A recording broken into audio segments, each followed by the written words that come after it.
Missed an episode of your favorite podcast? Choose from over a decade of content in our archives, not just the latest episode. All free at GCNlive.com. This is your call to action. Get prepared, America. Economy, survival, energy, disasters. This is USAPrepares.com. Informative radio, educational radio. Interact now by emailing instructor@USAPrepares.com or text at 434-390-7953. Class, please take your seats. Now, your instructor, Vincent Finelli. Everyone all set? Cocked? Locked? Yeah, your dial is set correctly to USA Prepares. We're delighted you're with us today. We broadcast 2 hours from high atop the Missouri Ozark Mountains, Monday through Friday, 9 a.m. through 11 a.m. Central Time. If you'd like to call us, 866-582-9933, 866-582-9933. And I was in touch with the people at Zeno Radio. They are the folks who keep our listen line up and operational 24 hours a day. And they say they've got it fixed.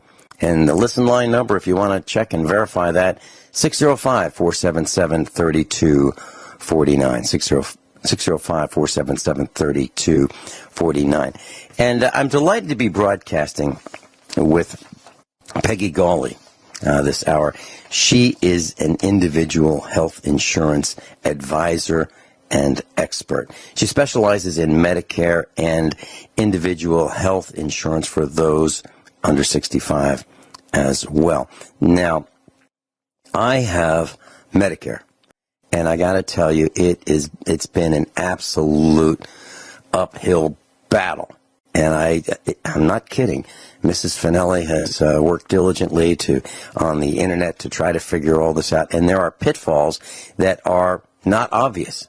Even if you are diligent, there are pitfalls that are not obvious. So Peggy Gawley is an expert, and her office is in Springfield, Missouri. And with her permission, I will give you her office telephone number. And if you are in the state of Missouri and you'd like to contact her, she can help you. Welcome, Peggy Gawley. Thank you, Vincent. I'm really happy to be back on your show today. Hey, it's delightful to be broadcasting with you. Is it okay if I give out your phone number at work? Yes. Okay. 417-881-8333. 417-881-8333. So, Peggy, as I said, Medicare is really, really kind of confusing for most people. Even, I believe, doctors. If I remember correctly, you were telling me that an instance where a doctor had a bunch of questions that were kind of unanswered before he had his meeting with you. Is that correct? Yes, that is correct. And I know you like stories, so I'll tell you a few. This week in particular, I had a physician and his wife meet with me. And by the way, it's Medicare open enrollment right now, which is what we're going to talk about. But so anyway, it is very complicated. I met with two pharmacists on Monday, and they were confused. I mean, and you're talking pharmacists. Yesterday I met with 7 bankers in Arkansas, and I talked about Medicare. And it is very, very complicated. And the thing is, for me, it's very conversational. When I go to an employee benefits meeting for my group insurance, they outline the benefits, and you know what your co-pays are, et cetera. But when you're talking Medicare, it's personal, and it's different for each individual. So, yes, it's definitely, whether you're a carpenter, a doctor, a fisherman, it's all very difficult to absorb the information. So people from all walks of life have difficulty with it. So. All right, so you're talking about Medicare open enrollment. What does that mean, and when is the period of open enrollment? So what is open enrollment? Okay, Medicare open enrollment is for people that are already on a Medicare Part C or Part C plan. Medicare Part C is called Medicare Advantage, and it's basically a Medicare health plan which includes prescription drug coverage. Part D, Medicare Part D, is for people that have a standalone prescription drug plan in addition to their health plan. So Part C is a Medicare health plan with drug coverage, and Medicare Part D is standalone prescription drug coverage. So open enrollment is October 15th through December 7th each calendar year, and that is the only time you can change or add coverage for the calendar year that starts the next year, for January 1 through December 31st. Mm-hmm. Okay, so just to repeat, Medicare open enrollment is October 15th through December 7th of each year. So you cannot change your Medicare coverage outside of those dates. Is that correct? That is correct. That is correct. Mm-hmm. And that Medicare has a Part C, which is the Advantage plan with prescription coverage, and then so that would be a better way to go if you're willing to spend that extra money. That's Part C. Part D is just drug coverage. Is that correct? Without less expensive. Is that correct? That is correct. That is correct. So okay. The main focus I'd like to talk about today is the Part D, just because it is it's very complicated, and even if you have an Advantage plan, you still have Part D built into your health plan. And the thing about Medicare Part D is every year the formularies change. And what I mean by a formulary is it's a list of covered drugs that's in a handbook that each member gets that lists what drugs are covered. And so every year, all of the drug plans change. So you may think that you have a very inexpensive drug plan, but you have to look at other plans each year because one medication you take may not be in that, what I call a formulary for the next year. I had a lady come in the other day, and she takes an EpiPen, and I'm sure you, Vincent, know what an EpiPen is. Sure. Mm-hmm. So we looked at her plan, her current plan, and for 2018, they excluded the EpiPen from that plan. And so the cost of that EpiPen was $753.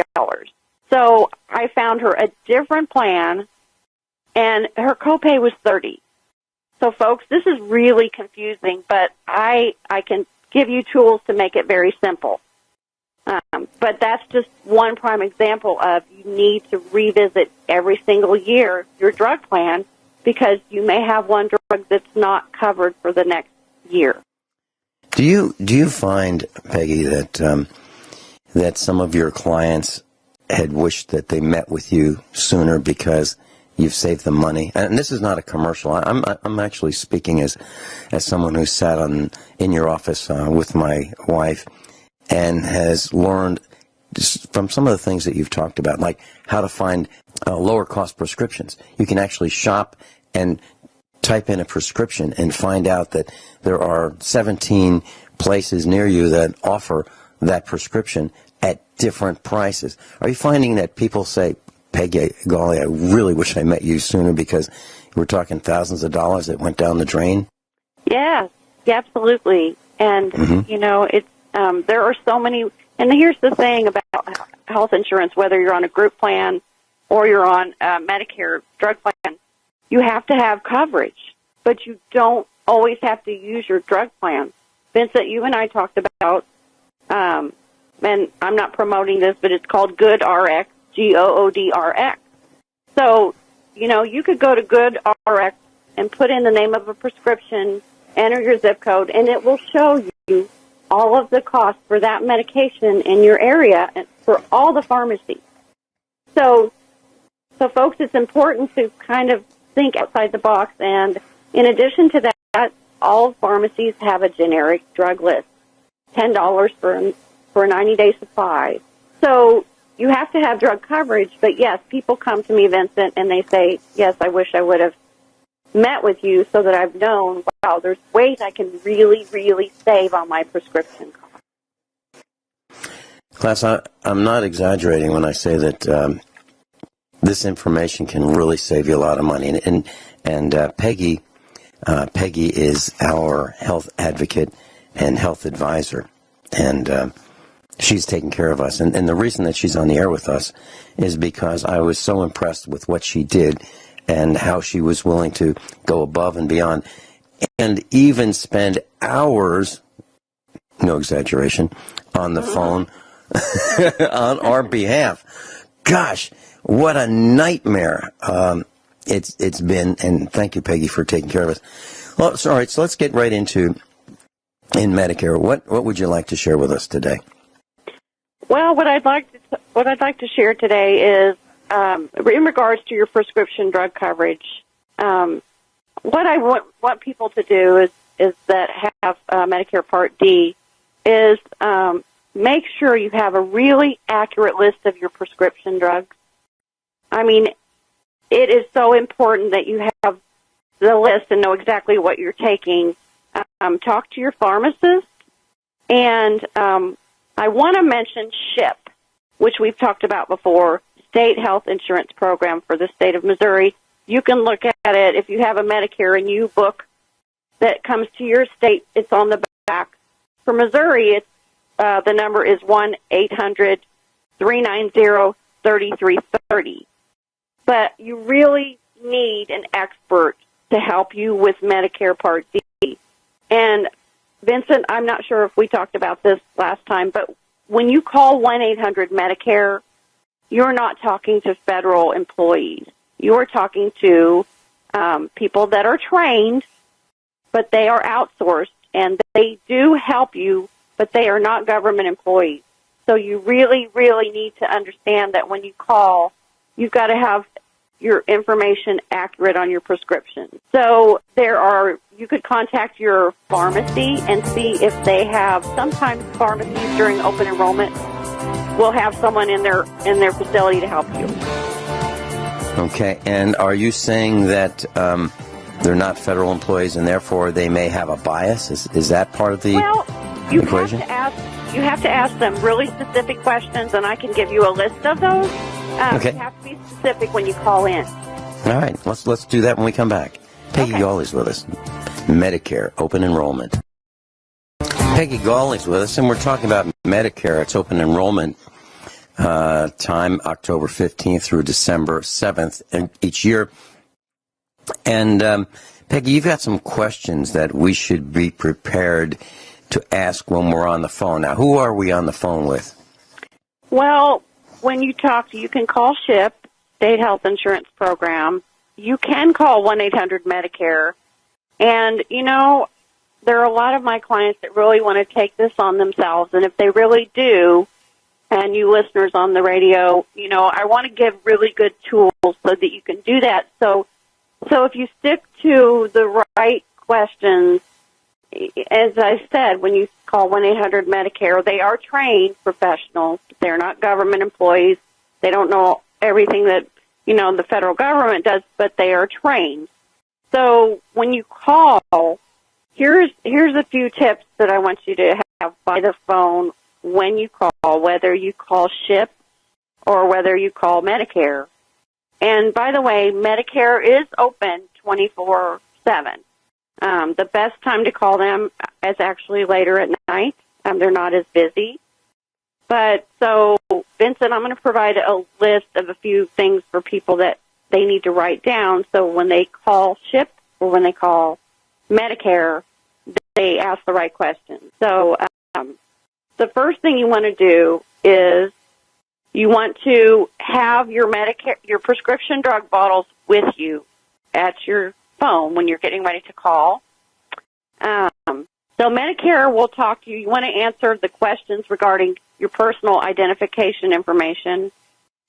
You want to give them the names of your 2 favorite pharmacies. You want to have your Medicare card with you, some paper and a pen when you call. So kind of have your little cheat sheet. So when you call Medicare, you want to tell them, I want a standalone, and the key word is standalone. Because if you're only wanting Part D, you want a standalone prescription drug plan. If you just say you want drug coverage, you're not sure whether they will guide you towards a Part C Advantage plan or a drug plan. So again, my focus today is Part D only. So you want to tell them that you want a standalone prescription drug plan. And so what you're going to do, Medicare will talk about the 3 lowest cost drug plans for you. So what you want to do is you want to give them the names of your medications, the dosages, how often you take them, and again, folks, be very, very specific. If you take insulin, make sure you tell them how many insulin shots you get a month. So give them all of this information, and then what they will do is they will tell you the 3 lowest drug plans available for you. And so you want to write down the name of the plan, the company. You want to know what the monthly premium is, and your co-pays. No, Vincent, I want to retract a little bit. We haven't talked about the donut hole. Do you know what the donut hole is? Yeah, it's a date. It's a date period, right? The donut hole is a middle gap in your Medicare prescription drug coverage, to where after you've spent a certain amount of money, the coverage gap begins, and you're paying a larger amount for your prescriptions in this donut hole. Okay, so that's not what I thought it was. All right. So if you'd like, I can explain what this donut hole is. Please do. Okay. So every year on your prescription drug coverage starts from January 1st through December 31st. So you have to have spent $3,750 in retail costs on your prescriptions at the pharmacy. And when I say retail, the full cost of the drug, not your copay. So when you get to that point, you're in what's called a coverage gap. It's a donut hole. And so in that point, when you're in that stage, then you're going to pay a percentage of your drugs, whether they're brand name or generic, until you reach $5,000. And folks, this is for 2018. So you're in the donut hole when you've spent $3,750 in retail costs. And then when you reach $5,000, you're out of the donut hole, and you're in the last stage of the catastrophic, where you pay a small amount the rest of the year. All right, let's talk more about that. And did you say that after the $5,000, it's considered catastrophic what? Yes. Then you're paying a very small amount for generic drugs. So the catastrophic phase is the last phase, and your costs go down. That's Peggy Gawley's with us, and we were talking about Medicare Part D prescription drug coverage. Peggy, you mentioned that this donut hole starts at $3,750 and then continues through to $5,000 in retail prices. Now, how do we know when we hit the $3,750 or the $5,000? Are we alerted to that, or do we have to keep track of that ourselves?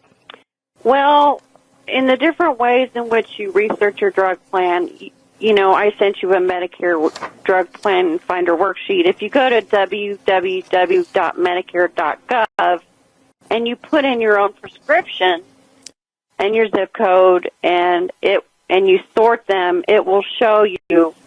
Number one, it'll show you all the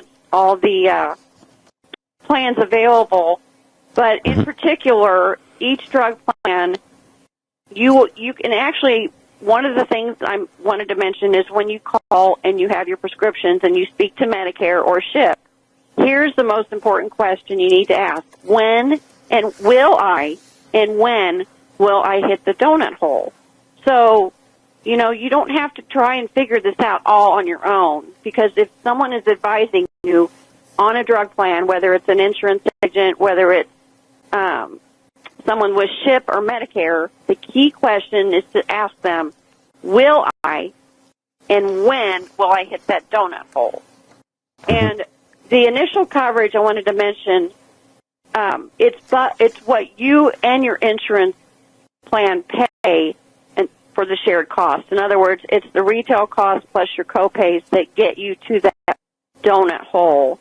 And so, so once you're in that donut hole, you need to know what month that will happen. For example, most of my clients call me around September or October because they've gone to the pharmacy and the pharmacist says, this is going to be $200 and they're used to paying a $20. So I get the call, and so they forget. So before you enroll in a new drug plan, you can find out when you will hit that donut hole before you even choose that particular plan. Okay. Well, does this donut hole, is it affected by the pharmacy pricing? Because the retail pricing is different pharmacy to pharmacy to pharmacy, right? Exactly. It is totally, because the thing is, every drug plan has different pricing. So the goal is to find the plan with the cheapest drug cost. Now, as I mentioned earlier in the show, you don't have to use your drug plan. And what I mean by that is, if you take some generic medications that are very inexpensive, you can ask your pharmacy to just let you pay for those direct and not use your drug plan. So there are things you can do to eliminate getting into that coverage gap or the donut hole. I will tell you, it takes someone with a pretty hefty medication list to get into this donut hole, so I don't want to scare people off. But if you have a very long list of medications, there's a high propensity you might end up in that gap. But then again, you can also, as I mentioned earlier, go to GoodRx and research and see if there's something that you could just pay out of pocket to minimize some of your expenses. You do have to you do have to have a drug plan, but you don't always have to use it. Okay. Peggy, let me ask you this. Just for our class's benefit, do you have a rough number of how many prescriptions a typical person might be on? Do you have a rough number? Is it 10, 11, 12, 3? Actually, I have probably a couple of different classifications. I have one group of people, a large segment, that are very healthy individuals that take either no medications or one or two. I have a middle class of people that take, an average list would probably be 5 to 8 medications. And then I have, as one lady told me last week, her husband was a walking pharmacy. So it's the ones that have the large list of medications. A lot of people that are on insulin, diabetic, they've got certain conditions to where you've got injectables, pens for your diabetes, inhalers. Some of those things are really high dollar. So if you're on a heart medication that's generic, 3 or 4 medications, you're not going to worry about it. It's the people that have some very specific health conditions that their medication list is 10 to 20. I've seen a 4-page list before. So the donut hole won't apply to you if you are on 3 or 4 medications.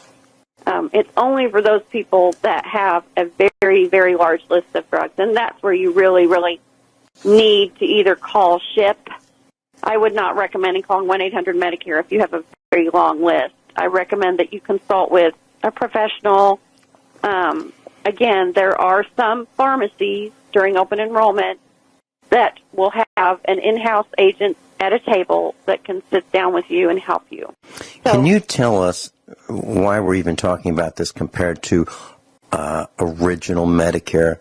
We've got original Medicare. Can you explain what that is? And then why we are talking about Part D, the Medicare drug coverage? Why is it that people just don't either get Medicare or do nothing? Well, when you're first eligible for original Medicare, as we talked about in our first session, it's original Medicare Part A and Part B. And then the other 2 parts that we're talking about today are C and D. So original Medicare, Part A is your hospitalization, Part B is your medical. Now, as far as prescriptions go, anything that you get filled at the pharmacy is not covered under Medicare Part B. Medicare Part B covers injectables for, cancer treatments, but any kind of medication that you take, original Medicare does not cover. Only Medicare Part D covers prescription drug coverage. Okay, so someone that has kidney problems, they would not be covered if there's kidney medication or lung medication or skin disease or something like that. Those are not covered by Part B? Actually, any oral or injectable medication that you take, regardless of the condition, is, and especially if it's covered in an inpatient or skilled nursing facility or even possibly outpatient, any injectable or cancer medication, those all fall under Medicare Part B as in boy. Anything that you can administer at home, that is what's covered under your Part D. So if you have original Medicare, Part A and Part B, and you don't have prescription drug coverage, then you'll have to pay out of pocket for your prescription drug plan. And when you're eligible for Medicare, Vincent, when you're first eligible for Medicare, if you work for an employer and you have employer coverage, you don't need Medicare Part D because you have credible coverage through your health plan. So people that are 65 and have an employer plan, they have credible coverage. It's when you leave original Medicare and you decide to take out a standalone drug plan or an Advantage plan, it's when you need prescription coverage. The Part D, and if you decide to retire and leave original Medicare and take out a health plan, if you don't take out Part D when you're eligible, you're penalized for it, and the penalty never goes away. Yeah, tell us about that penalty. What triggers it once more, and about what does it cost typically? Okay, so when you're first eligible for Medicare, unless you qualify for an exception, you may have to pay a penalty if you don't sign up for Medicare Part D as soon as you're eligible. Medicare sets this penalty, and for each month you delay, you'll pay an additional 1% of whatever that drug premium cost would be. And you'll pay that penalty as long as you've enrolled in Medicare. So, for example, I had a gentleman that was 70 years old. He did not take out a Part D drug plan when he was eligible, and he decided during open enrollment, I really want to take out a drug plan. So he had to pay a penalty in addition to whatever the premium was for the drug plan. So if you don't take out a drug plan when you're eligible, you're penalized. But the exception to that is if you have employer coverage and you have credible prescription coverage through your employer, Medicare will not penalize you. Let me see if I've got this right, Peggy. So okay. a 70-year-old who delayed for 5 years, right? That's typically what we're talking about, okay? 5 years times 12 months, that's 60 months. He's paying a penalty of 60 times 1% or 60% more than had he originally signed up. He'll pay 1% for each month he delayed. So, right. Let's see, 12 times 5 is, 60. So, yeah. So he'll pay, say his prescription drug plan was $17 a month. So he would pay the $17 a month, and he'd pay the 1% times 60 months, which is... Okay, 60% more. So he's paying 17 plus 60% more. Yeah. Because of that delay. Okay, so that's absolutely worth thinking about. And there's no getting around that unless you have a bona fide exception in the eyes of Medicare, right? Yes, and a bona fide exception, Vincent, I'm glad you said that, because actually if you have TRICARE, military care, then that is considered credible coverage. So if you have military TRICARE, then you don't have to take out a Part D drug plan that's considered credible. The only caution with people that are on TRICARE is a lot of times you can only get your prescriptions filled at a veterans facility, so it's easily accessible. Mm-hmm. Mm-hmm. When we come back, would you share with us a story that, if you've got one, that here's something that you don't want to do regarding Medicare Part D? Do you have a story like that? Sure. Okay, let's do that when we come back. Peggy Gawley's with us, and I'll give you her number when we come back. Peggy Gawley's with us, and let me give you her phone number. If you're in Missouri and you'd like her assistance, 417-881-8333. That's her work number, 417-881-8333. And let's see, I believe the screen keeps changing. I believe we've got a caller. Welcome. I don't know your name because it doesn't say it on the screen. Hello, this is Gwyneth speaking. Hey, Gwyneth. Hello. We're talking. I thought that we would be talking to Patrick. Well, okay. All right. Patrick is going to be on with us the next hour. He answered the phone. Gwyneth is our instructor on Tuesday. She's live in Australia, and she's calling you up. Wow, it's pretty late where you are. But did you want to stay with us and have Patrick call you for when he's on with us? Yeah, that's next hour. Good, thanks. Yep. I have no idea. Why don't we do this? Okay. Well, we're talking about Medicare, but I'll tell you what. Why don't you? We'll have you hang up, and Patrick will call you back for the next hour, and you can be on with him, and we're going to be talking about millennials because he disagrees with some of the things that I say. All right, Gwyneth, thanks very much. We'll call you right back. Okay. See you. We have instructors all over the world, Peggy, and Gwyneth lives off the grid, and it's night there, and she has no electricity at this time of night because her battery bank is depleted. So she cannot listen to our broadcast on the internet because she has a satellite antenna to pick it up, but that's powered by her solar system, and that's not working at this hour of the evening. So she's kind of in the dark in a number of ways. She lives in an adobe farmhouse, totally off the grid. But anyway, I just wanted to give you a little bit of information. So please tell us a story about Medicare Part D, if you will. Here's a story that you don't want to repeat, class. That you don't want to do what Peggy's going to tell us about. Okay, so I've kind of got two stories I'll combine into one. You don't ever want to assume that your medication is not covered. And I had a lady on a Part D drug plan, and I had Medicare on the phone with her, and they told her it wasn't covered. Well, as we talked about earlier, there are medications covered under Part B and Part D, and it was an oral cancer medication. It was extremely expensive. So the moral of this story is don't ever assume a medication. Check whether it's covered under Part B or Part D. Don't ever assume that it's not covered. And another thing is always, always, always every year, don't assume your medications are going to be covered under the next year because in a lot of cases there are not. My story is a beautiful woman came in last open enrollment. Her husband passed away.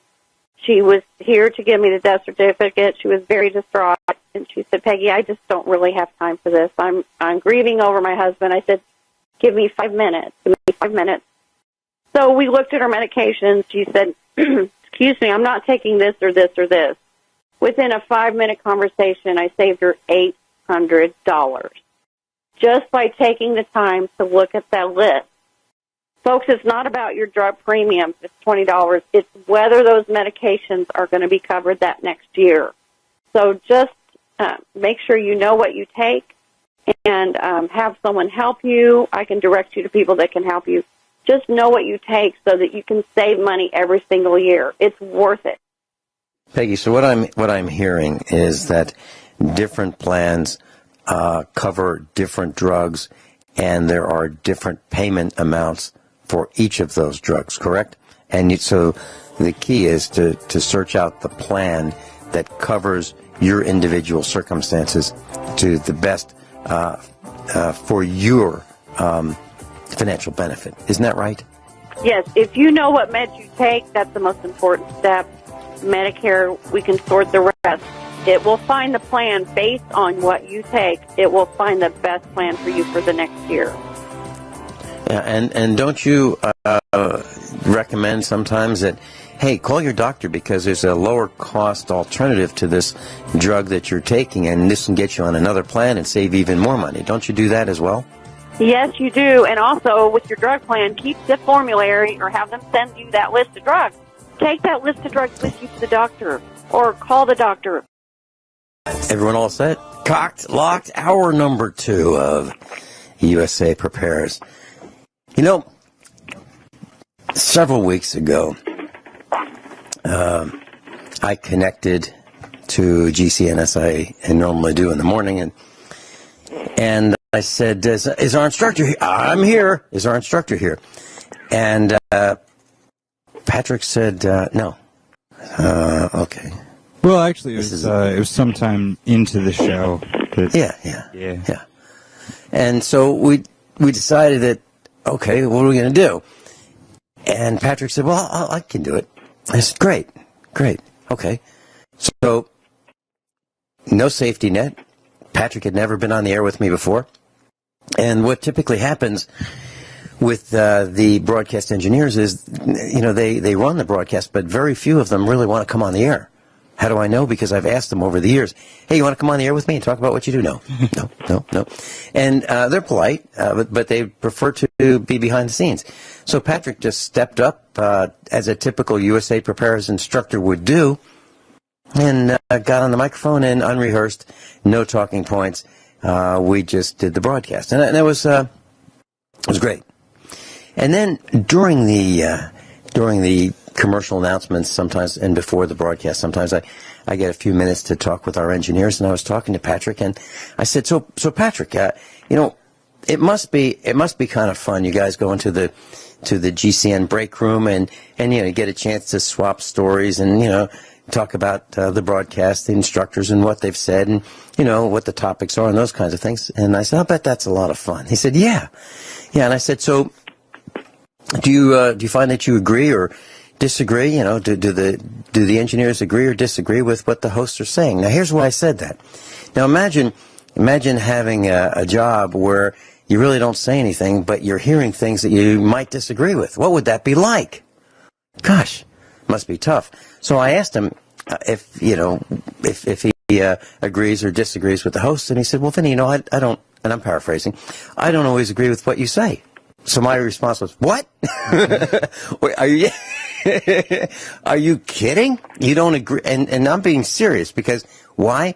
Well, because based on my experience, based on my time on this planet, things I've seen, witnessed, done, I think I'm right. Honest to God, I think I'm right. And I don't say things that I think are wrong. So what you hear coming out of my mouth are things that I absolutely, positively believe are true. So Patrick said that he doesn't always agree with me. So I said, well, okay, why don't we go on the air together? And let's talk about it. So here we are. Welcome, Patrick. Thank you.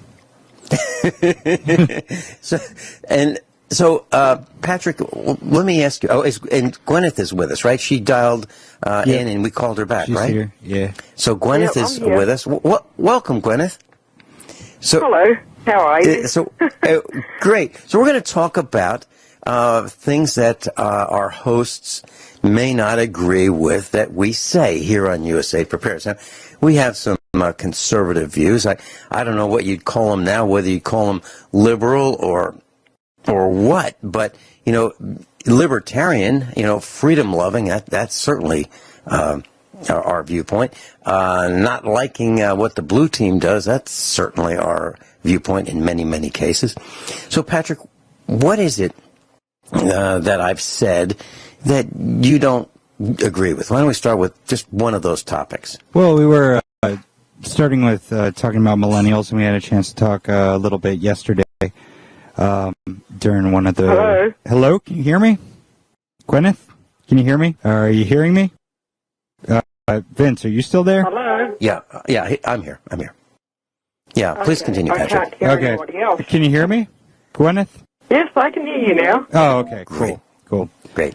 Yeah, so we were talking during one of the breaks, and just about some of the things that you say about millennials, which I feel are a bit unnecessarily disparaging, and you had the chance to clarify more what you meant, and I clarified more what I meant.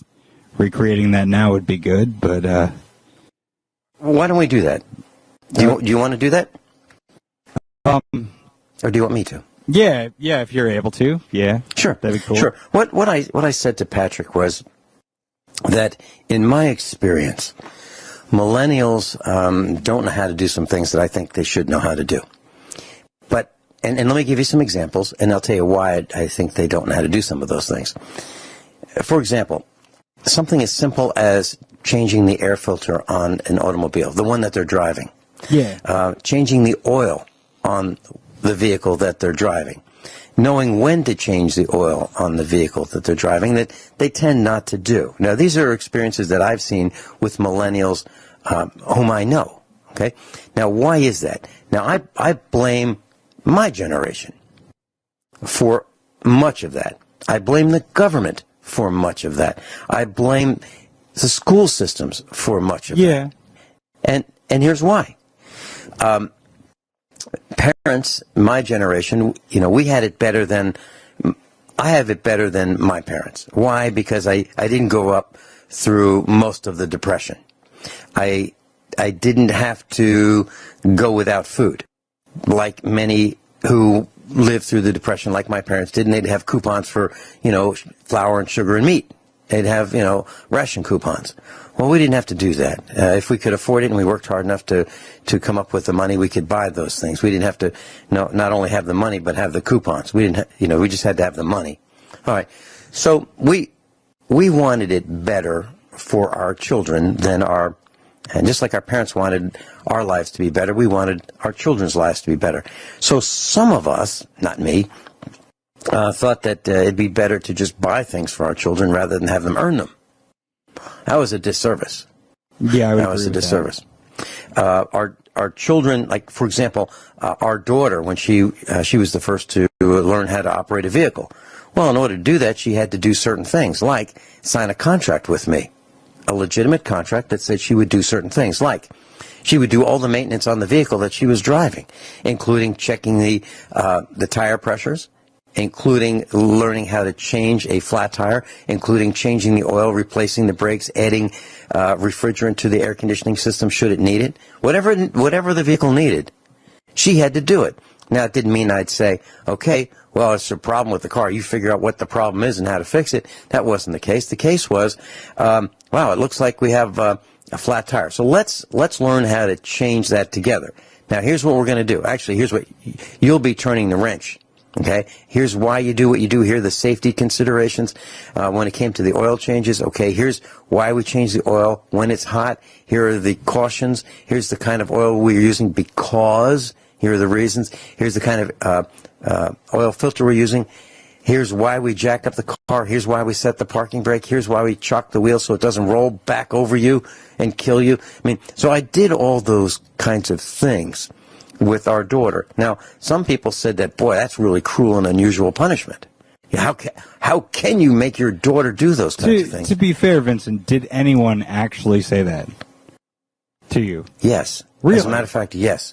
Yes, I was hauled into the dean's office at, our daughter started attending college. She was homeschooled, started attending college at the age of 14, taking courses that she liked. I ended up in the dean's office, and our daughter showed the contract to the dean.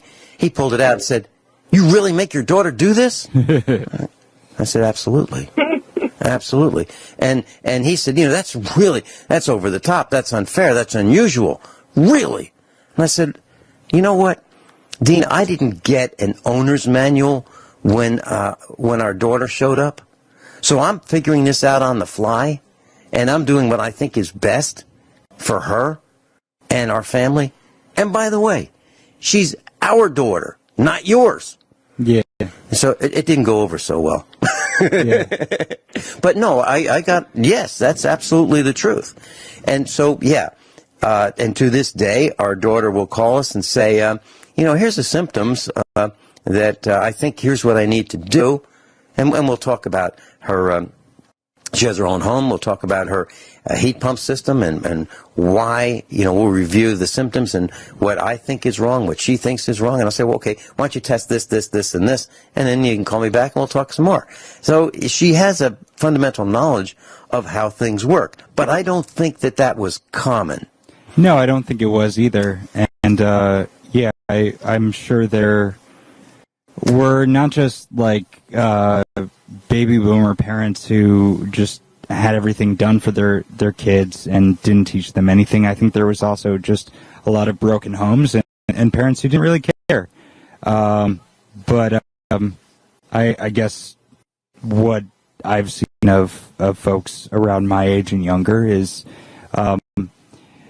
things needing to be done anyway, and not having money, not having a safety net, and needing to make things happen. I've traveled all over the country, and especially in places like in the Rust Belt, like Toledo or Buffalo, New York, like young people spearheading like community gardens, or like the city not really caring about people squatting, so like renovating houses and things like that, and skill sharing and things like that, because the need was there. And that's largely been my experience. Are there those millennials out there who are really just into their smartphone and having everyone do things for them? Sure. I don't really know that many of them. Okay. That's what I see. For the most part, I see a highly educated group of young people. I mean, they're educated more than previous generations. They spend more time in school. They have more school debt. And they are addicted to their smartphones. You take their smartphone away from them, and they have trouble with most things. Like, how far is it from here to there? Well, they'll look it up on their phone. Well, that's an interesting point there, because with access to the internet, if someone has the desire, they can get as good as a college education or better, just with a desire to learn. Yeah, I agree with that. With that. College, I think, in many circumstances, is overrated. Let's have Gwyneth weigh in when we come back from these commercial announcements.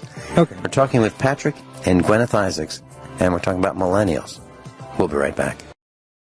So we're talking about millennials, and, maybe I was overly critical on millennials. However, I do feel that we adults failed our millennials. One thing that we did not do, well, we weren't strict enough, okay? We let them have so much freedom that maybe they went outside the envelope. I think well, to be fair, I think there were plenty of baby boomer parents that were just straight up abusive as well. Oh, sure. And you can read the news about that. But a lot of parents wanted our children to have it better, and having it better meant that's dirty work, and boy, maybe we could get someone to do that for us, and maybe raking the leaves, that's kind of, well, heck, maybe we shouldn't do that to our children. Maybe we should hire somebody to rake the leaves and mow the lawn and wash the cars and clean out the gutters, and those kinds of things.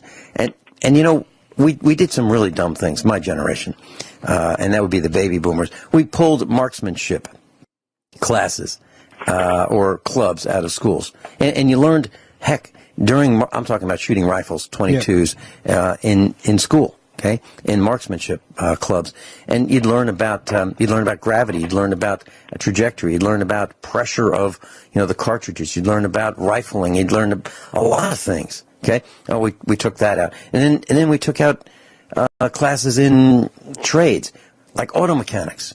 Heck, we don't need to get dirty, getting grease under our fingernails with auto mechanics, or heck, plumbing. That's pretty disgusting. And what about carpentry? Well, you get a lot of splinters, and that's hard work. And electricity gets shocked, and masonry, boy, that's heavy, and your hands get all beat up. So we've gradually pulled out those kinds of trade classes from the public schools. And then you add to that, as you mentioned, Patrick, broken homes. That's really tough. How do we get broken homes? Well, economy's a big player. And that television, True, yeah. you know, the grass is always greener. That other woman's always better than the one we've got. Heck, let's dump ours and get that new one. You know, heck, get 222s for a 44, right? I mean, that's the kind of thing that was going on. Yeah, and then you've made that one point in there, though, a few times I've noticed on your show about taking certain classes out of public school, and that's absolutely right. I got a terrible education, but yeah, I do think there is room for the individual. Like, the individual has the tools available to compensate and learn those skills. Like, you can still learn carpentry, you can still learn plumbing, and the need is still there. And if you're broke, you're not going to have someone come and mow your lawn for you. You're going to do it yourself, or, like, you know, if you live in the city like I do, you'll get ticketed. So you mow the lawn. Let me give you one more point, and then I'd love to hear what Gwyneth has to say. Yeah. So I went into an auto parts store with our son, and so there's 3 or 4 guys just kind of leaning on the counter there, you know, behind the counter. They're all dressed in the, you know, the shirts of the day, the color of the uniform of the auto parts store. So they're in uniform, so it's easy to figure out who they are.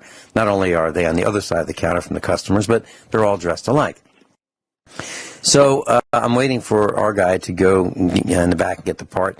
And so I said to these young guys, so did you guys have you opened up all the boxes, you know, back there and looked at all these parts and, you know, get familiar with them? No. Why? Well, they don't pay us enough to do that. So, okay. And I said, you know, when I was your age, I was behind the counter. I did what you did at an independent auto parts store, and I opened up every box. And what happened was, when I first started that position, you know, the regular customers would come in, and I'd say, may I help you? And they go, no. I'll wait for Tom. Tom was the guy who had plenty of experience. He'd been there for 20, 30, 40 years, and he knew everything. They didn't want this young guy to help them because I didn't know very much. Well, I opened up every box. Pretty soon they were asking for me because I knew everything that we had. So if they come in and put a part on the counter and say, hey, do you have one of these? I go, yeah, we have 3 of them, and good, better, and best quality. Here they are. Let me get them for you. And, you know, they like that. But the guys that at the auto parts store today say, no, they don't pay me enough for that. Now, those are all millennials. That's true, though. They don't pay them enough. Well, they paid me $1.85.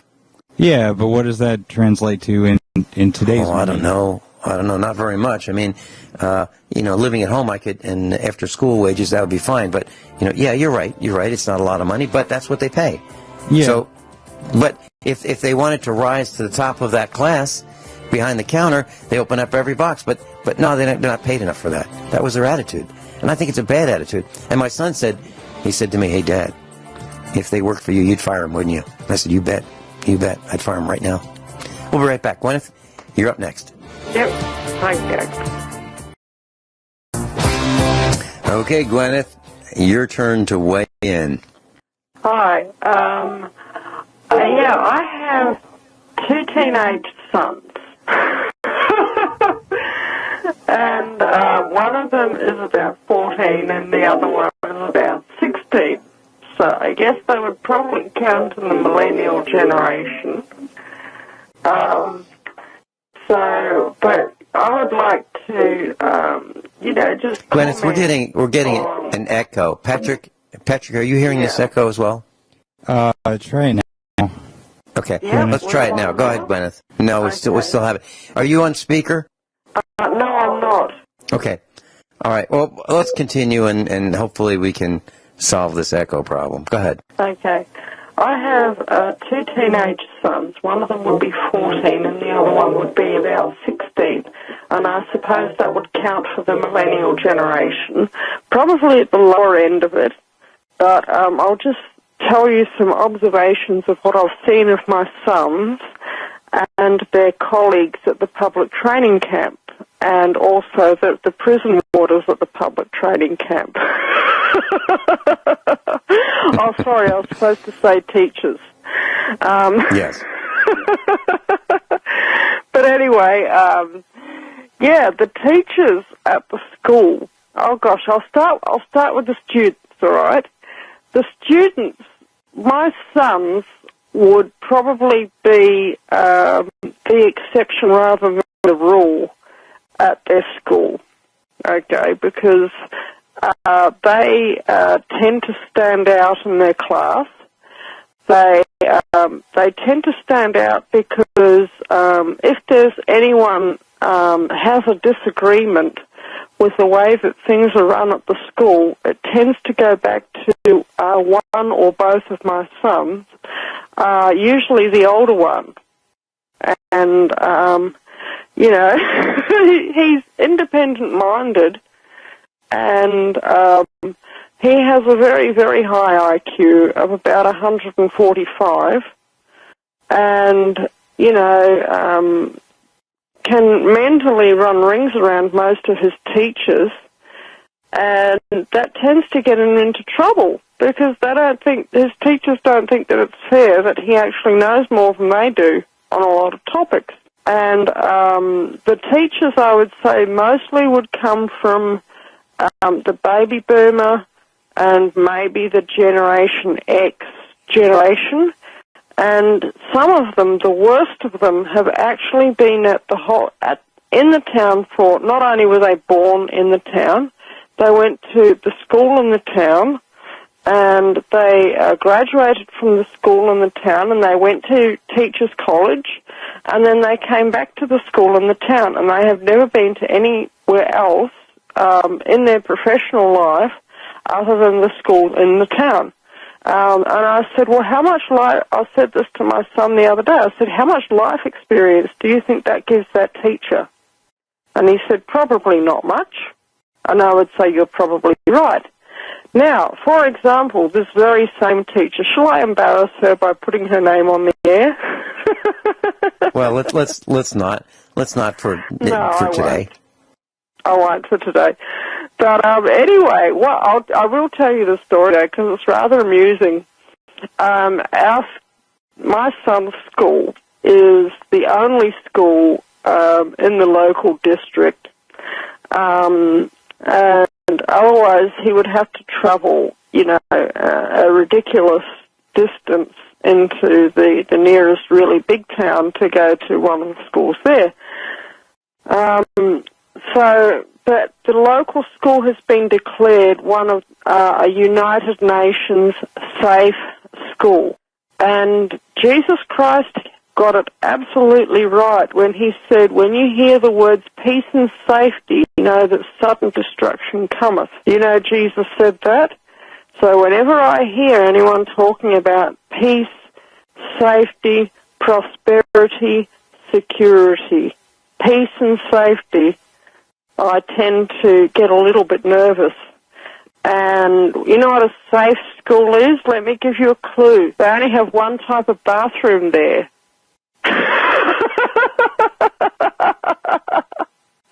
That's what type of school a safe school is.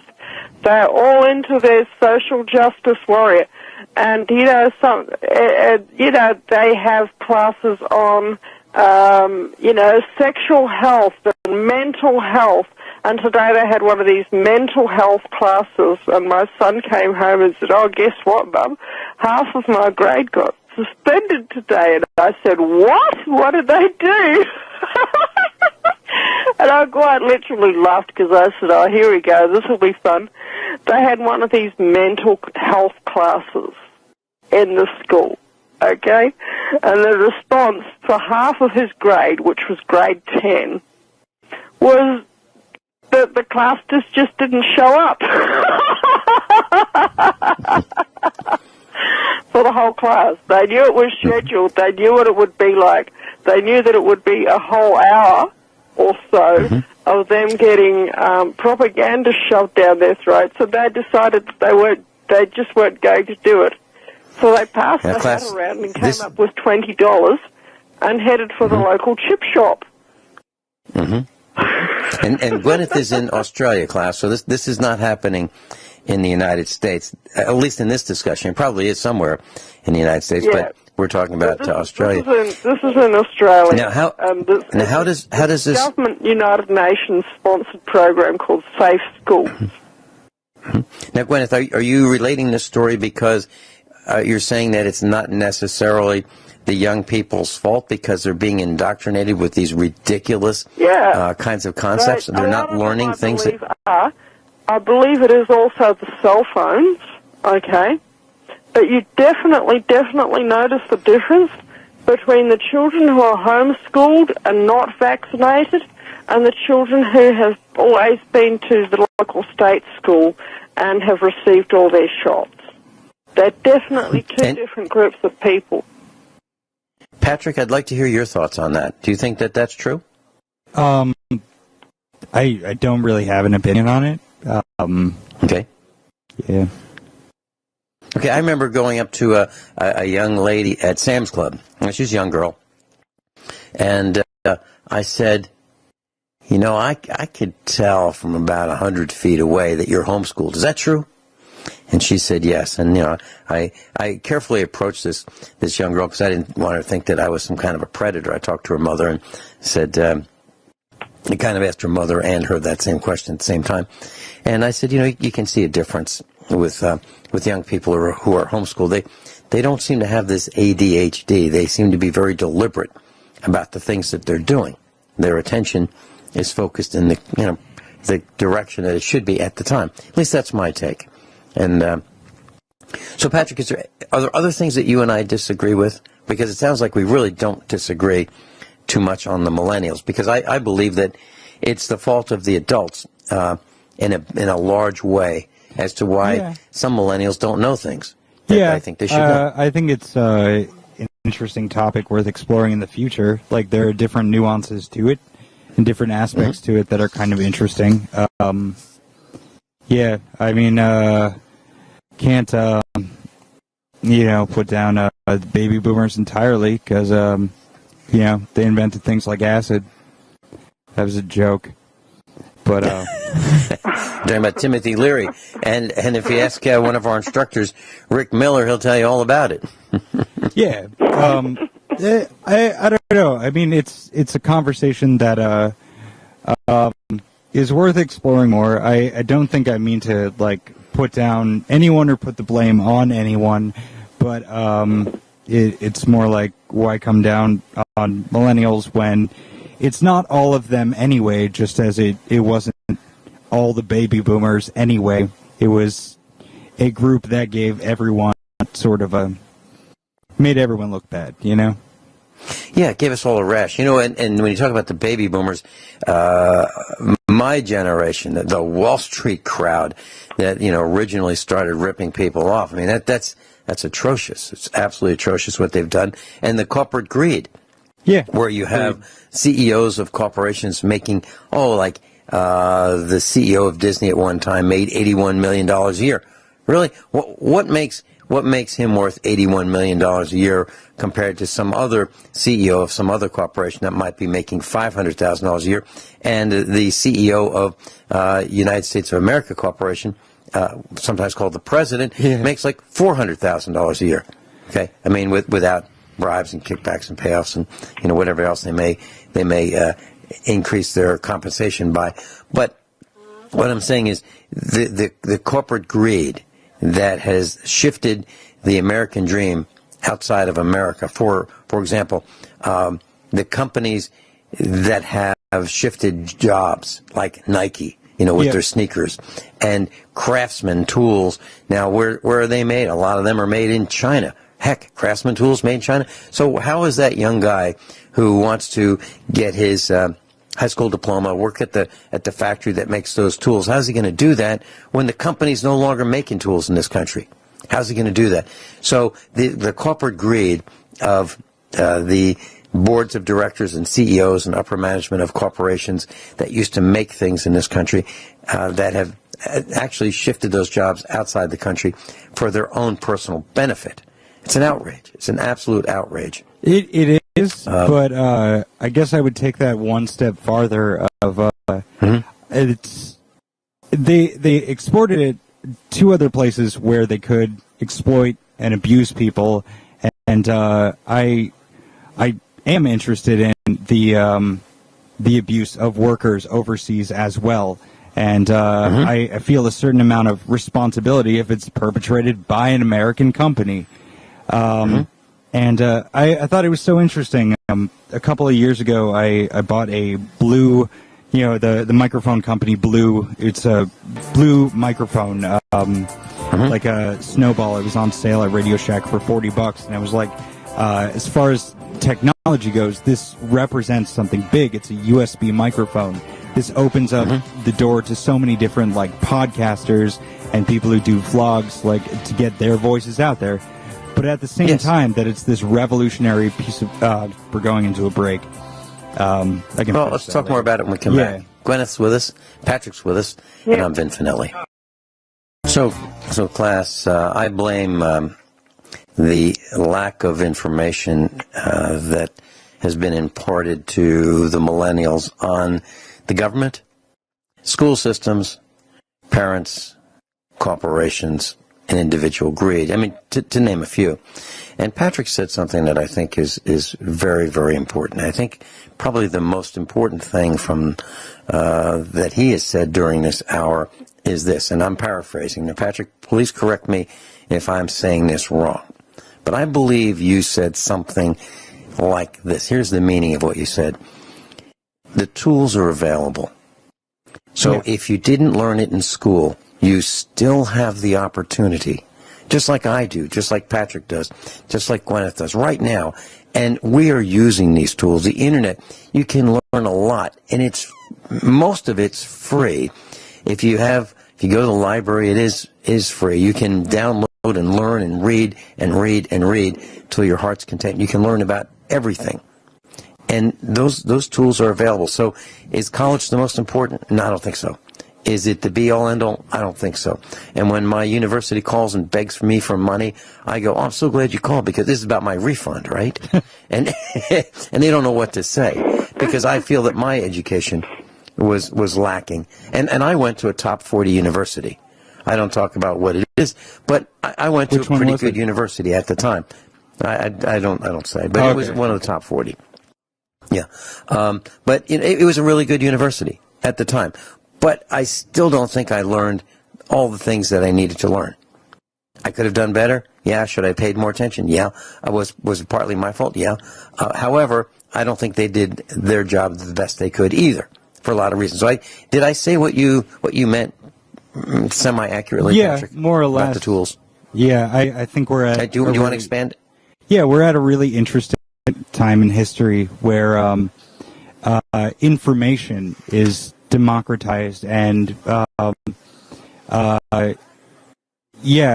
think that's frightening for a lot of folks that are at the top, because information is worth more than gold.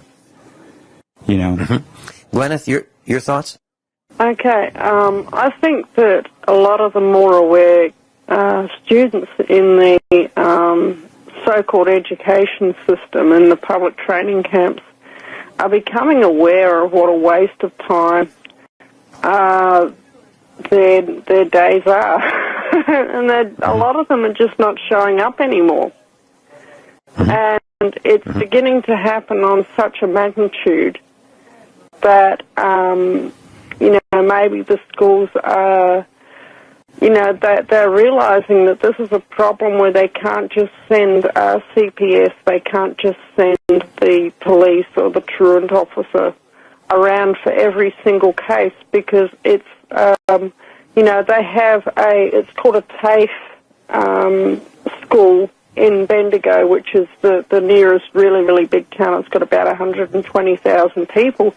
And my son is supposed to, I think he goes to the one at Charlton, which is the next town up, on a Thursday, but he says, Mum, nobody goes there. And I said, well, why does nobody go there? And he says, because they don't teach anything.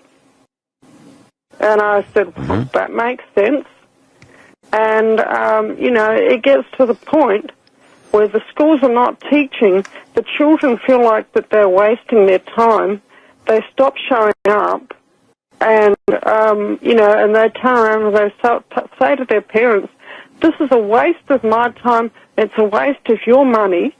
You know, we're Yes. just in a place where we're getting propaganda. I don't think they know that word.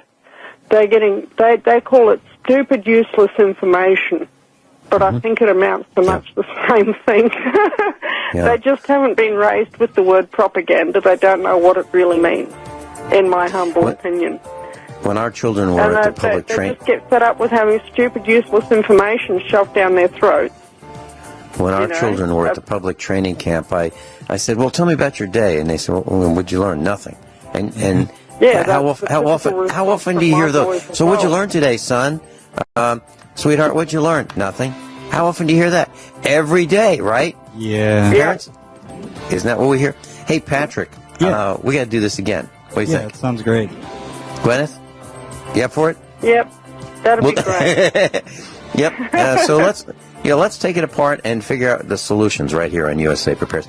Patrick, thank you so much for Thank you, doing Ben. this today. Gwyneth, thank you for joining us.